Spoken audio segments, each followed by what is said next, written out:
नमस्कार, ये आकाशवाणी पटना है। अब आप खालिद रशीद से प्रादेशिक समाचार सुनिए। पहले मुख्य समाचार। लोक आस्था के महापर्व छठ के तीसरे दिन आज श्रद्धालुओं ने विभिन्न छठ घाटों पर अस्ताचलगामी सूर्य को अर्घ्य अर्पित किया। प्रधानमंत्री नरेंद्र मोदी ने कहा, सूर्य देव सदियों से उपासना ही नहीं, जीवन पद्धति का भी केंद्र हैं। श्री मोदी ने आकाशवाणी पर मन की बात कार्यक्रम में देश विदेश के लोगों को संबोधित करते हुए कहा, भारत सौर ऊर्जा का सबसे बड़ा उत्पादक देश बन चुका है और केंद्र सरकार ने चीनी की कीमतों पर नियंत्रण के लिए चीनी के निर्यात पर प्रतिबंध को 1 वर्ष के लिए और बढ़ाया। अब समाचार विस्तार से। लोक आस्था के महापर्व छठ के तीसरे दिन आज श्रद्धालुओं ने अस्ताचलगामी सूर्य को अर्घ्य अर्पित किया। छठ को लेकर पूरे राज्य में माहौल भक्तिमय हो गया है। छठ के गीतों से प्रदेश का वातावरण गुंजायमान है। विभिन्न जिला मुख्यालयों से हमारे संवाददाताओं ने खबर दी है कि छठ व्रतियों ने गंगा, कोसी, गंडक, बागमती, सोन सहित राज्य की प्रमुख नदियों के किनारे बने घाटों और तालाबों, नहरों तथा अस्थायी घाटों पर अर्घ्य अर्पित किया। व्रत कर रहे कई लोगों ने अपने घरों के बाहर तथा छतों पर भी अस्थायी जलाशय बनाकर अर्घ्य दिया। राज्य की विभिन्न जेलों में स्थित जलाशयों और अस्थायी तालाबों में कैदी व्रतियों ने भी अस्ताचलगामी सूर्य को अर्घ्य अर्पित किया। छठ को लेकर जिला प्रशासन, विभिन्न पूजा समितियां और स्वयंसेवी संस्थाओं की ओर से नदी घाट, अस्थायी घाटों और सड़कों पर सफाई तथा रोशनी की विशेष व्यवस्था की गई है। छठ को लेकर विभिन्न जिलों में स्थित सूर्य मंदिरों पर पूजा अर्चना के लिए श्रद्धालुओं का तांता लगा हुआ है। हमारे औरंगाबाद संवाददाता ने बताया है कि देव स्थित प्रसिद्ध सूर्य मंदिर को आकर्षक ढंग से सजाया गया है और पौराणिक महत्व के इस सूर्य मंदिर में पूजा अर्चना के लिए बड़ी संख्या में श्रद्धालु पहुंच गए हैं। औरंगाबाद जिले के ऐतिहासिक और पौराणिक स्थल देव के सूर्य कुंड में आज करीब 10 लाख श्रद्धालुओं ने अस्ताचलगामी सूर्य को अर्घ्य अर्पित किया। इस अवसर पर अत्यंत आकर्षक ढंग से सजाए गए त्रेतायुगीन सूर्य मंदिर में बिहार के कोने कोने और अन्य राज्यों से आए श्रद्धालु व्रती कतारबद्ध होकर भगवान भास्कर का पूजन अर्चन कर रहे हैं। सुप्रसिद्ध देव छठ मेला में आए श्रद्धालुओं की सुविधा के लिए जिला प्रशासन की ओर से पेयजल, बिजली, स्वास्थ्य, सुरक्षा, परिवहन, आवासन की बेहतर व्यवस्था की गई है। आकाशवाणी समाचार के लिए औरंगाबाद से कमल। मुजफ्फरपुर में नगर निगम ने छठ घाटों को आकर्षक ढंग से सजाया है। शहर के साहू पोखर, अखाड़ा घाट, रामदयालु घाट सहित विभिन्न घाटों पर भक्तिपूर्ण माहौल में श्रद्धालुओं ने भगवान भास्कर को अर्घ्य अर्पित किया। जिले के शहरी क्षेत्र के अखाड़ा घाट, सीढ़ी घाट, बापू घाट, दादर घाट, साहू पोखर घाटों के साथ लोक आस्था के महापर्व छठ में मुजफ्फरपुर के 8 लाख से अधिक व्रतियों ने आज शाम भगवान भास्कर को पहला अर्घ्य देकर पूजा अर्चना की है। नगर निगम क्षेत्र के 26 नदी घाट और प्रमुख तालाबों के साथ जिले के 596 प्रमुख घाटों पर छठ पूजा की गई है। आकाशवाणी समाचार के लिए मुजफ्फरपुर से कौशल किशोर कौशिक। दरभंगा से हमारे संवाददाता ने बताया कि मिथिलांचल क्षेत्र में श्रद्धालुओं ने पूरी आस्था के साथ भगवान भास्कर को पहला अर्घ्य अर्पित किया। दरभंगा जिले में आस्था के महापर्व छठ को पूरे भक्ति भाव से मनाया जा रहा है। छठ व्रतियों ने आज अस्ताचलगामी सूर्य को अर्घ्य समर्पित किया। जिला मुख्यालय के हराही, दिग्घी, गंगा सागर, लक्ष्मी सागर सहित अनेक तालाबों तथा अधवारा समूह के नदियों किनारे छठ घाटों को बड़े ही आकर्षक ढंग से सजाया गया है। छठ पर्व के अवसर पर दरभंगा जिला प्रशासन ने सुरक्षा के कड़े इंतजाम किए हैं। कल प्रातः उदीयमान सूर्य को अर्घ्य समर्पित करने के साथ ही 4 दिवसीय यह अनुष्ठान सम्पन्न हो जाएगा। आकाशवाणी समाचार के लिए दरभंगा से मैं मणिकांत झा। कटिहार से हमारे संवाददाता ने बताया कि सीमांचल क्षेत्र में अस्ताचलगामी सूर्य को अर्घ्य देने के लिए प्रशासन की ओर से व्यापक प्रबंध किए गए थे।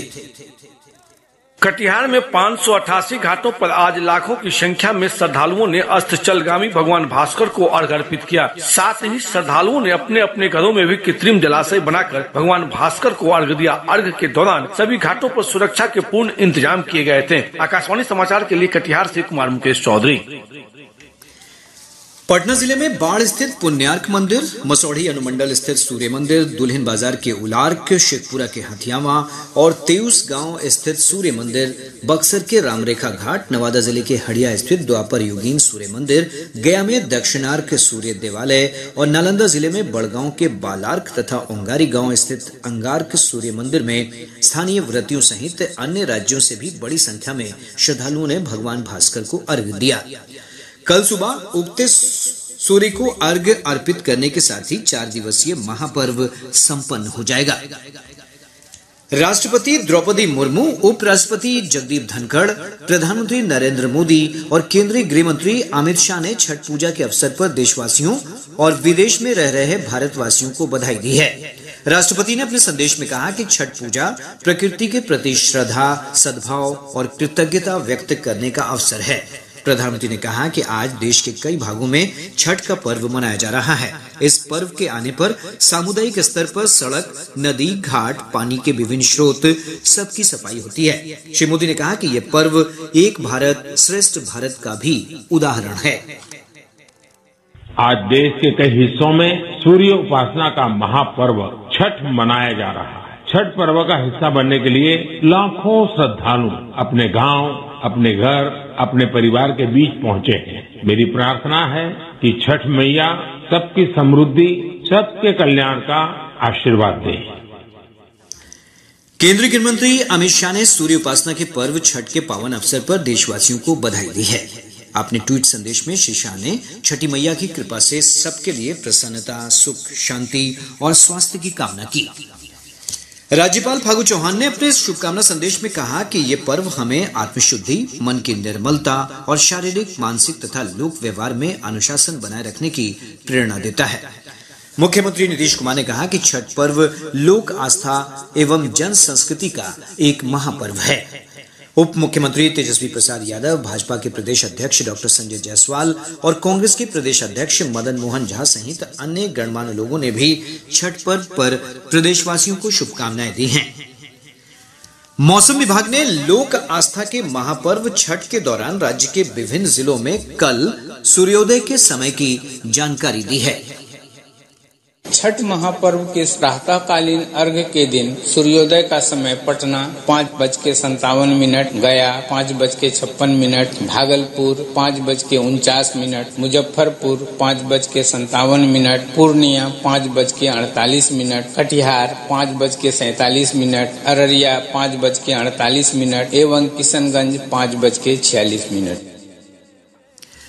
आकाशवाणी के भागलपुर केंद्र से कल छठ पर्व के प्रातःकालीन अर्घ्य का आंखों देखा हाल सुबह 5 बजे से 6:30 बजे तक प्रसारित किया जाएगा। इसे बिहार स्थित आकाशवाणी के सभी केंद्र प्रसारित करेंगे। प्रादेशिक समाचार आप आकाशवाणी पटना से सुन रहे हैं। प्रधानमंत्री नरेंद्र मोदी ने कहा है कि भारत सौर ऊर्जा से बिजली पैदा करने वाले सबसे बड़े देशों में शामिल हो गया है। आज मन की बात कार्यक्रम की 94वीं कड़ी को संबोधित करते हुए प्रधानमंत्री ने कहा कि समूचा विश्व सौर ऊर्जा को भविष्य के रूप में देख रहा है। उन्होंने बल देते हुए कहा कि भारत इस क्षेत्र में अपने पारंपरिक अनुभवों को आधुनिक विज्ञान के साथ जोड़ रहा है।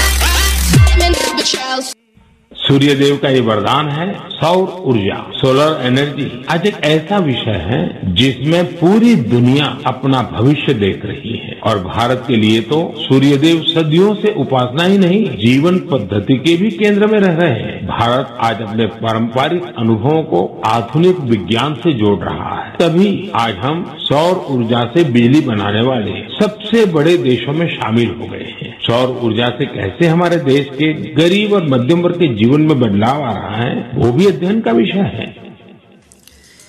प्रधानमंत्री ने गर्व से कहा कि भारत अंतरिक्ष क्षेत्र में भी कमाल दिखा रहा है और पूरी दुनिया देश की उपलब्धियां देखकर हैरान है।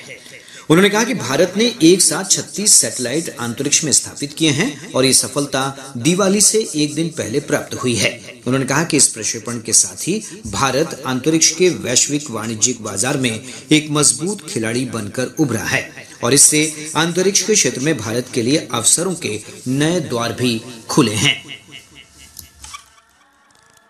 विकसित भारत का संकल्प लेकर चल रहा हमारा देश सबका प्रयास से ही अपने लक्ष्यों को प्राप्त कर सकता है। भारत में पहले स्पेस सेक्टर सरकारी व्यवस्थाओं के दायरे में ही सिमटा हुआ था। जब ये स्पेस सेक्टर भारत के युवाओं के लिए, भारत के प्राइवेट सेक्टर के लिए खोल दिया गया, तब से इसमें क्रांतिकारी परिवर्तन आने लगे हैं। भारतीय इंडस्ट्री और स्टार्टअप इस क्षेत्र में नए नए इनोवेशन और नई नई टेक्नोलॉजी लाने में जुटे हैं। विशेषकर इन स्पेस के सहयोग से इस क्षेत्र में बड़ा बदलाव होने जा रहा है। इन स्पेस के जरिए गैर सरकारी कंपनियों को भी अपने पेलोड्स और सैटेलाइट लॉन्च करने की सुविधा मिल रही है। मैं अधिक से अधिक स्टार्टअप्स और इनोवेटर्स से आग्रह करूंगा कि वे स्पेस सेक्टर में भारत में बन रहे इन बड़े अवसरों का पूरा लाभ उठाएं। प्रधानमंत्री ने कहा कि सरदार वल्लभ भाई पटेल जी की जयंती के अवसर पर कल एकता दिवस मनाया जाएगा। कल 31 अक्टूबर को राष्ट्रीय एकता दिवस है। सरदार वल्लभ भाई पटेल जी की जन्म जयंती का पुण्य अवसर है। इस दिन देश के कोने कोने में रन फॉर यूनिटी का आयोजन किया जाता है। ये दौड़ देश में एकता के सूत्र को मजबूत करती है, हमारे युवाओं को प्रेरित करती है। अब से कुछ दिन पहले ऐसी ही भावना हमारे राष्ट्रीय खेलों के दौरान भी देखी है। जुड़ेगा इंडिया तो जीतेगा इंडिया। इस थीम के साथ राष्ट्रीय खेलों ने जहां एकता का मजबूत संदेश दिया, वहीं भारत की खेल संस्कृति को भी बढ़ावा देने का काम किया है। केंद्र सरकार ने चीनी के निर्यात पर प्रतिबंध को और 1 वर्ष के लिए बढ़ा दिया है। यह निर्णय कल से लागू होगा।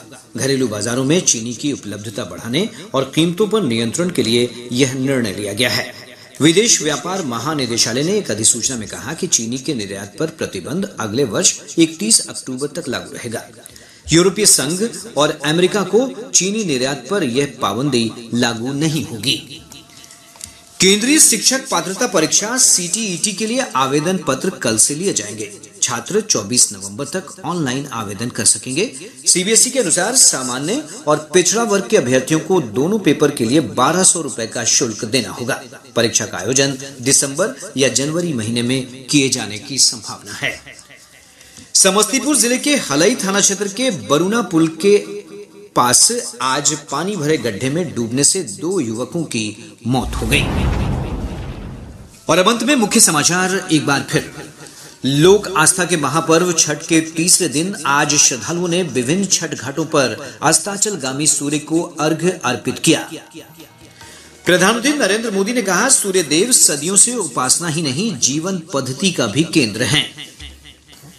श्री मोदी ने आकाशवाणी पर मन की बात कार्यक्रम में देश विदेश के लोगों को संबोधित करते हुए कहा, भारत सौर ऊर्जा का सबसे बड़ा उत्पादक देश बन चुका है। और केंद्र सरकार ने चीनी की कीमतों पर नियंत्रण के लिए चीनी के निर्यात पर प्रतिबंध को 1 वर्ष के लिए और बढ़ाया।